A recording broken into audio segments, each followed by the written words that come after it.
Iz Sirije prihajajo novice o napadih teroristične skupine, ki hoče z nasiljem uveljaviti svoja pravila. Imenuje se Islamska država. Ta skupina želi zavzeti kraj Kobane, kjer živijo Kurdi.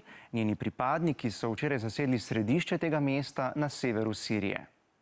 Kdo so Kurdi, pa v prispevku podrobno pod lupo. Kurdi so četrti največji narod na Bližnjem vzhodu, saj jih je med 40 in 50 milijoni. So različnih veroizpovedi in nimajo svoje države, ampak so naseljeni v Turčiji, Siriji, Iraku in Iranu. Območje, kjer živijo, se imenuje Kurdistan. Še največ pravic imajo Kurdi v Iraku, tam je kurdščina priznana kot eden izmed uradnih jezikov in se jo lahko učijo v šolah. Kurdi se že stoletja borijo za svojo državo, države, v katerih živijo, pa jim te pravice ne dajo. Poleg tega je na območjih, kjer živijo, veliko nafte in vode. Kurdi imajo od tega bolj malo koristi, ti dobrini pa si želijo mnogi drugi prisvojiti.